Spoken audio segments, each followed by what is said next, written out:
नमस्कार, आप सभी का स्वागत है हमारे चैनल में। तो जो हमारी पिछली क्लास थी उसमें हमने आपको बताया था अभ्रंश शैली के बारे में, और आज हमारी क्लास में हम आपको बताएंगे साहित्य में चित्रकला, जिसमें हम कुछ आपको महाकाव्यों के बारे में बताएंगे और कुछ ग्रंथों के बारे में बताएंगे। तो सबसे पहला जो ग्रंथ है वो है चित्रलक्षण ग्रंथ। तो इस ग्रंथ के जो रचनाकार हैं वो है भयजित नग्नजित, जिनको भयजित भी बोला जाता था और राजा नग्नजित भी इनको बोला जाता था। और जो ये जो चित्रलक्षण जो ग्रंथ है, इसका जो टाइम पीरियड है वो 6वीं से 7वीं सदी इसका टाइम पीरियड रहा है, इसका चित्रलक्षण ग्रंथ का। और जो राजा नग्नजित हैं वो गांधार क्षेत्र के क्या थे, राजा थे, गांधार क्षेत्र के राजा थे। और चित्रलक्षण ग्रंथ की जो कहानी है, इस ग्रंथ की जो कहानी है, इसमें ब्राह्मण पुत्र के अकाल मृत्यु की कहानी है। जो इसमें महत्वपूर्ण बिंदु है उसे भी आप नोट कर लीजिए। तो पहले हेडिंग डालिए चित्रलक्षण ग्रंथ। चित्रलक्षण ग्रंथ। तो जो चित्रलक्षण ग्रंथ है, इसके रचनाकार कौन है? इसके रचनाकार हैं राजा नग्नजित या भयजित। आगे बात करते हैं इसके टाइम पीरियड की। तो जो इसका टाइम पीरियड है वो क्या है? समय। इसका जो समय है ये है 6वीं सदी से 7वीं सदी। 6वीं सदी से 7वीं सदी तक इसका टाइम पीरियड है। इसी में जो राजा नग्नजित हैं, ये राजा नग्नजित जो हैं, ये क्या कहाँ के राजा थे? गांधार क्षेत्र के ये राजा थे। कहाँ के थे? गांधार क्षेत्र के ये राजा थे। और चित्रलक्षण ग्रंथ की जो कहानी है, इस कहानी में ब्राह्मण पुत्र के अकाल मृत्यु की कहानी के बारे में बताया गया है। चित्रलक्षण ग्रंथ में किसके बारे में बताया गया है? जो कहानी है इसमें है ब्राह्मण पुत्र के अकाल मृत्यु की कहानी है। अकाल मृत्यु की इसमें कहानी है। इसी में सबसे जो महत्वपूर्ण जो बिंदु है उसे नोट कर लीजिए। इसमें क्या है कि इसमें इस चित्रलक्षण ग्रंथ के अगर अकॉर्डिंग देखा जाए तो सबसे जो पहले जो चित्रकार थे वो थे ब्रह्मा जी। कौन थे सबसे पहले चित्रकार? सबसे पहले चित्रकार चित्रलक्षण ग्रंथ के अकॉर्डिंग सबसे पहले चित्रकार ब्रह्मा थे, जिन्होंने इस सृष्टि का सबसे पहला चित्र बनाया था।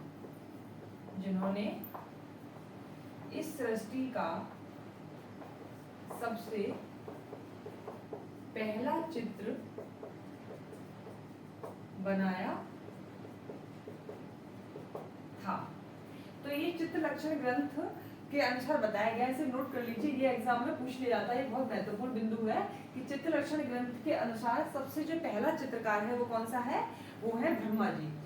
कौन है सबसे पहले चित्रकार? ब्रह्मा जी है, जिन्होंने इस सृष्टि का सबसे पहला चित्र बनाया था। इसी में सबसे जो इम्पोर्टेंट एक और बिंदु है कि पूछा जा सकता है कि चित्रलक्षण जो ग्रंथ है उसके रचनाकार का नाम बताइए। तो नग्नजित भी बोल सकते हैं आप और भयजित भी। तो एग्जाम में भयजित भी आ सकता है लिखा हुआ, या फिर राजा नग्नजित भी आ सकता है। तो इनके दोनों नाम है, इनको नग्नजित भी बोला जाता था या फिर भयजित भी। तो ये भी इसमें इम्पोर्टेंट है।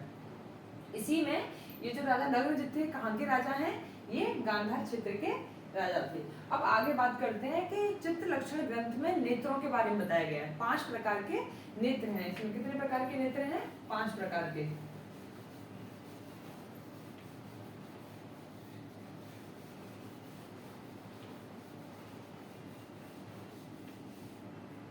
नेत्र।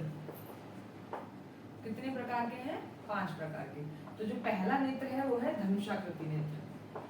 धनुषाकृति नेत्र। सेकंड नेत्र है उत्पल पत्राकृति। उत्पल पत्राकृति। थर्ड है मत्स्योदरा। मत्स्योदरा। नेक्स्ट है इसी में पदम पत्राकृति। क्या है? पदम पत्राकृति। इसी में जो लास्ट जो इसमें नेत्र है वो है कुटिल दिशाकृति। क्या है? कुटिल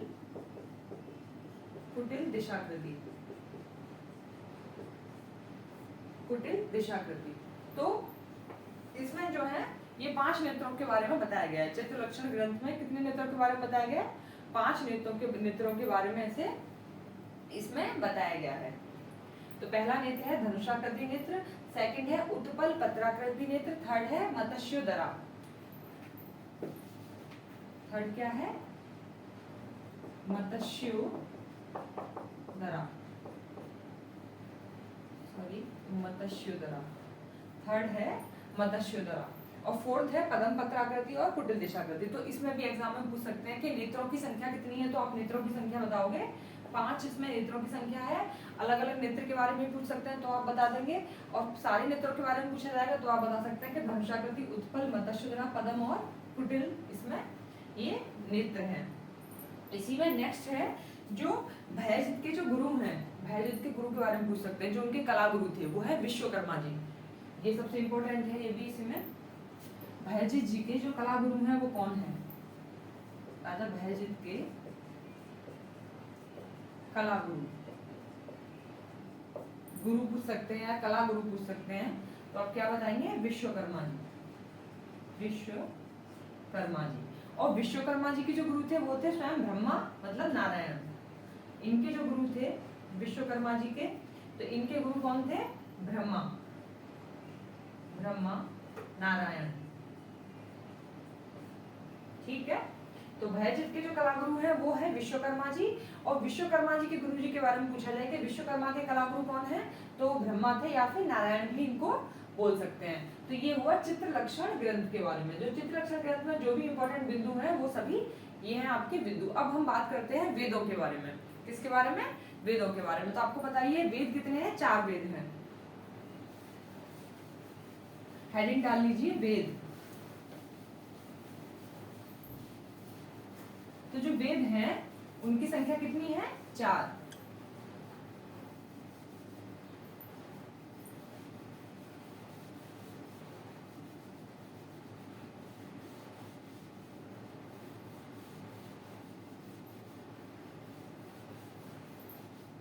हेडिंग डालिए वेद। अब बात करते हैं वेद का अर्थ क्या है। वेद का अर्थ क्या है? वेद का अर्थ है ज्ञान। क्या अर्थ है वेद का? ज्ञान। कैसा ज्ञान? तो आप बताएंगे आर्यों का ज्ञान। किसका ज्ञान है? सॉरी, इसमें वेद का अर्थ है ज्ञान, और किसका ज्ञान है? आर्यों का ज्ञान, आर्यों का ज्ञान। और कैसा ज्ञान है ये? यहाँ पे डाल लीजिए किसका ज्ञान, तो आर्यों का ज्ञान। किसका ज्ञान? तो आप डालेंगे आर्यों का ज्ञान। और कैसा ज्ञान है? राजनीतिक, सामाजिक, आर्थिक और धार्मिक ज्ञान है। राजनीतिक ज्ञान, सामाजिक ज्ञान, धार्मिक ज्ञान और नेक्स्ट आर्थिक ज्ञान। आर्थिक ज्ञान। तो उसमें ये कितने ज्ञानों के बारे में बताया? कैसा ज्ञान है? राजनीतिक, सामाजिक, धार्मिक और आर्थिक ज्ञान। वेद का अर्थ क्या है? ज्ञान है। और किसका ज्ञान है? आर्यों का ज्ञान। कैसा ज्ञान है? राजनीतिक, आर्थिक, सामाजिक और धार्मिक ज्ञान। अब बात करते हैं वेदों की संख्या के बारे में। तो वेदों की संख्या कितनी है? 4 है। कौन कौन से वेद है उसे नोट कर लीजिए।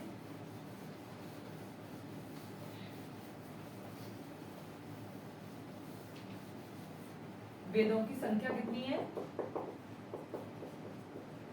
वेदों की संख्या है 4। कौन कौन से हैं ये 4? ऋग्वेद, सेकंड यजुर्वेद, सामवेद और अथर्ववेद।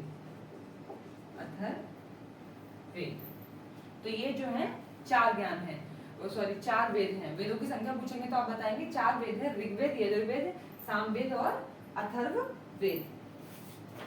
इसी में ऋग्वेद में कला शब्द का सबसे पहले उल्लेख किया गया है। क्या है? ऋग्वेद में कला शब्द का सबसे पहले उल्लेख किया गया है। ऋग्वेद में ही बताया गया है कि अग्नि चमड़े पर अग्नि देवता का चित्र होने का भी उल्लेख मिलता है। ऋग्वेद में चमड़े पर अग्नि देवता का इसमें चित्र बना होने का उल्लेख मिलता है। इसी में हवन कुंड के चारों ओर चित्रकारी की गई है और जो यज्ञशालाएं होती हैं उनके स्तंभों पर भी यहाँ पर कलाकृतियां बनाई गई हैं ऋग्वेद में। तो इसमें नोट कर लीजिए कि सबसे पहले जो कला का उल्लेख किया गया वो किसमें किया गया था? ऋग्वेद में। कला का उल्लेख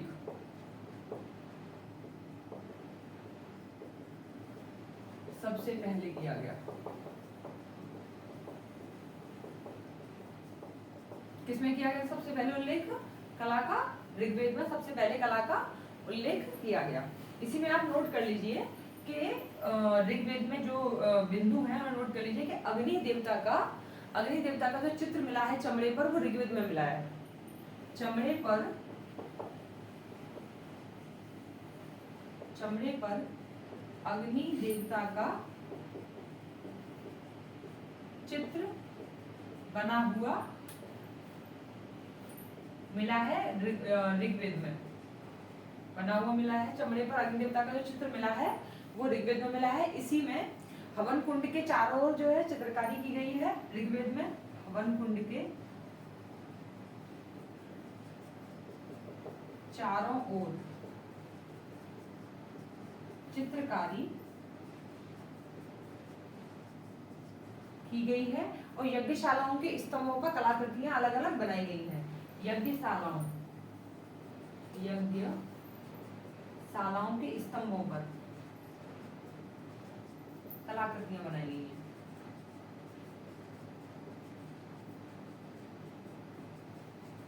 तो ये किसने उल्लेख मिला है इसका? ऋग्वेद में। और बाकी के जो तीन बसते हैं यजुर्वेद, अथर्ववेद और सामवेद में उषा देवी और रात्रि देवी का उल्लेख मिलता है। इन तीनों में किसका मिलता है? इन तीनों में मिलता है उषा देवी या रात्रि देवी का उल्लेख मिलता है। ये इसका उल्लेख किसमें मिलता है?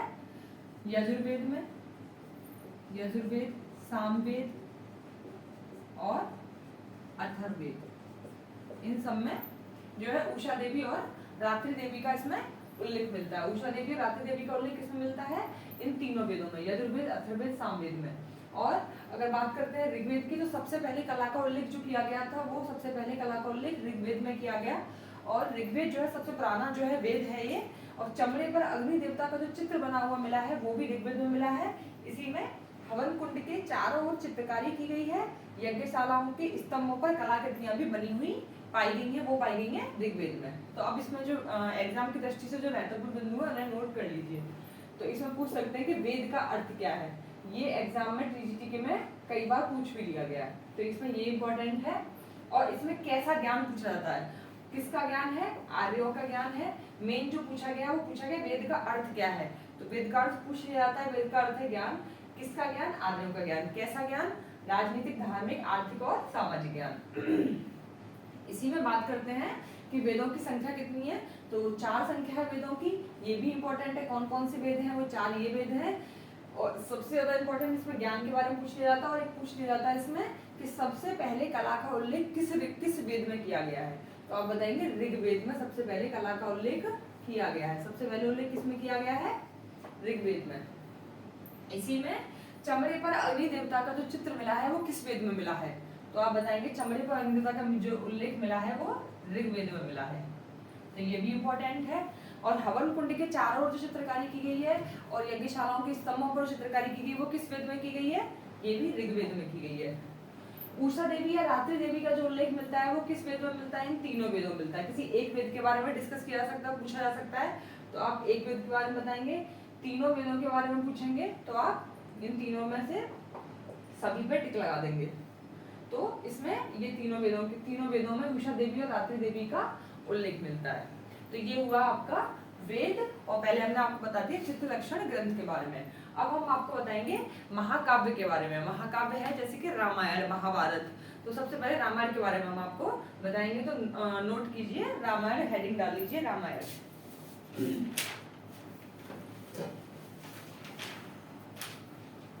रामायण के जो रचनाकार हैं वो कौन है? वाल्मीकि। हेडिंग डालिए रामायण, जो कि एक महाकाव्य है।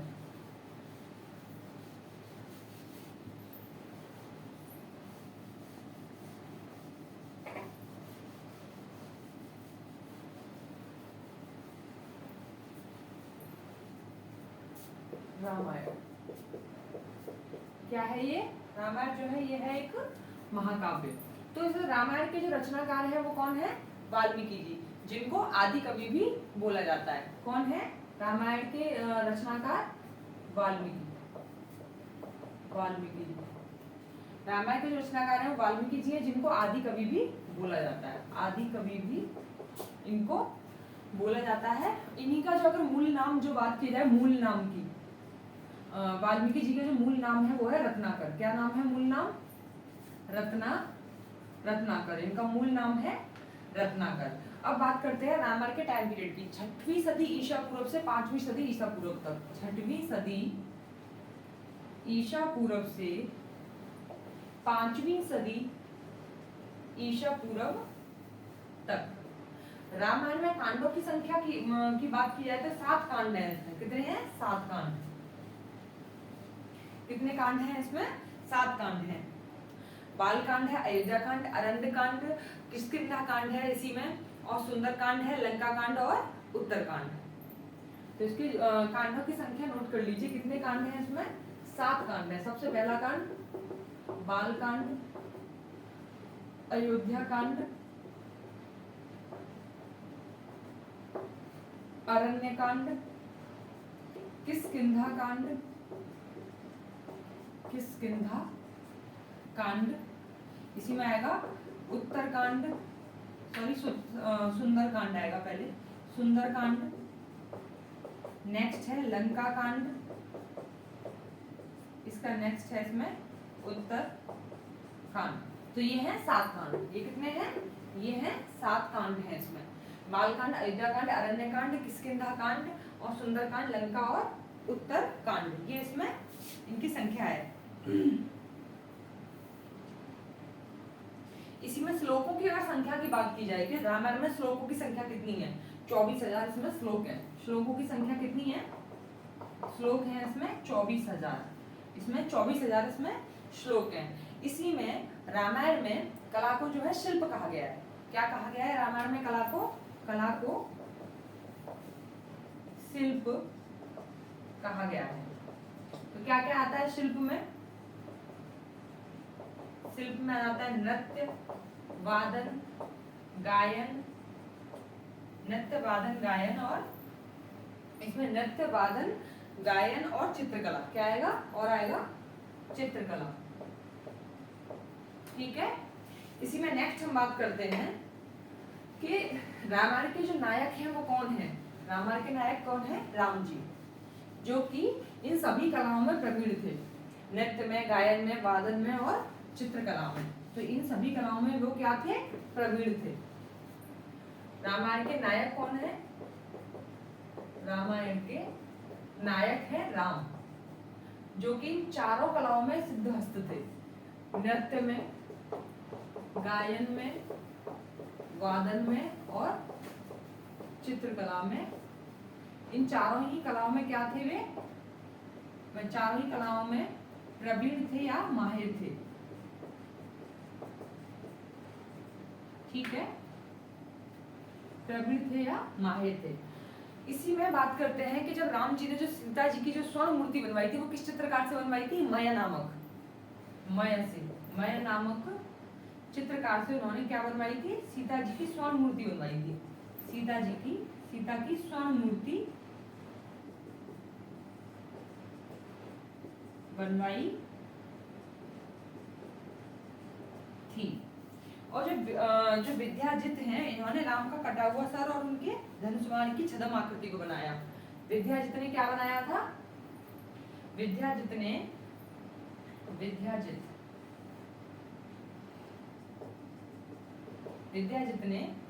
राम का कटा हुआ सर और उनके धनुष बाण की छद्म आकृति को बनवाया। उनके धनुष बाण की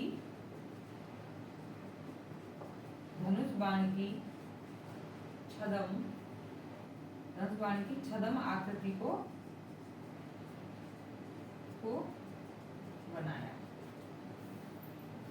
तो ये है, मय नामक चित्रकार ने सीता जी की स्वर्ण मूर्ति को बनवाया था और विद्या जितने राम का कटा हुआ सर बनाया था, उनके जो धनुष बाण का जो छदम जो आकृति थी उसको उन्होंने बनाया था विद्याजित जी ने।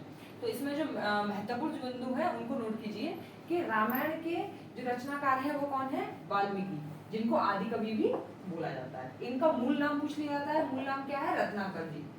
इसी में इसमें श्लोकों की संख्या कितनी है ये भी इंपॉर्टेंट है, 24,000। इसमें श्लोकों की संख्या है 24,000। कला को शिल्प कहा गया है, रामायण में कला को क्या कहा गया है ये पूछा सकता था। रामायण में कला को शिल्प कहा गया है। शिल्प में क्या कहता है, नृत्य, वादन, गायन और ये चित्रकला।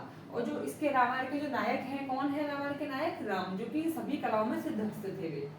और एक इसमें इंपॉर्टेंट पूछ लिया जाता है कि सीता जी की जो स्वर्ण मूर्ति बनाई थी वो किस चित्रकार ने बनाई थी, मय नामक चित्रकार ने बनाई थी।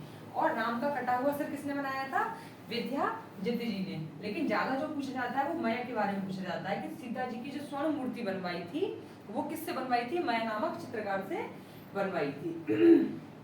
इसी में 7 कांडों के बारे में पूछ लिया जाता है कि रामायण में कितने कांड है, संख्या पूछी जा सकती है तो आप बताएंगे 7 कांड है, 7 है। इसी में इनका जो सीक्वेंस है वो भी इसी तरीके से, सबसे पहले आता है बालकांड, फिर अयोध्या कांड, नेक्स्ट अरण्यकांड, फिर किष्किंधा कांड, सुंदरकांड, लंका और उत्तरकांड। ये इनका सीक्वेंस है जो कि ऐसे पूछा जाता है कि बालकांड के बाद कौन सा कांड आता है तो आप बताएंगे अयोध्या कांड, फिर उसके बाद अरण्य कांड आता है, नेक्स्ट किष्किंधा कांड, फिर सुंदरकांड, लंका कांड और उत्तरकांड। तो ये जो है इसमें 7 कांड है। इसमें एग्जाम में इसके बारे में भी पूछ लिया जाता है। इसी में नेक्स्ट नोट कर लीजिए कि रामायण में हाथियों के मस्तिष्क पर और स्त्रियों के कपोलों पर बहुत सुंदर सुंदर चित्र बनाए गए थे। क्या था रामायण में, हाथियों के मस्तिष्क पर और स्त्रियों के कपोलों पर बहुत ही सुंदर सुंदर इसमें चित्र बनाए गए थे। और इसी में अयोध्या की महलों की भित्तियों पर, अयोध्या की जो महलों की जो भित्तियां थी उनमें भित्तियों पर तालाबों में हाथियों को क्रीड़ा करते हुए इसमें दिखाया गया है। एक तो इसमें हाथियों के मस्तिष्क पर, स्त्रियों के जो कपोलों का मतलब उनके गालों पर सुंदर सुंदर आकृतियों को बनाया गया है, कलाकृतियों को बनाया गया है। नेक्स्ट जो अयोध्या है वहां पर जो भित्तियां थी उन भित्तियों पर तालाबों में हाथियों को क्रीड़ा करते हुए दिखाया गया है। तो ये चित्रकारी इसमें की गई है। तो आज के लिए हमने आपको जो इम्पोर्टेंट बिंदु है वो सभी कराए हैं। तो आज का जो महाकाव्य हमने बताया आपको रामायण के बारे में। तो आज की क्लास में सिर्फ इतना ही। कल फिर मिलेंगे आपसे, और आपको कोई भी कुछ समझ में नहीं आता है तो आप हमसे कमेंट सेक्शन में जाकर पूछ सकते हैं। कल फिर मिलते हैं आपसे। राधे राधे, नमस्कार, जय हिंद।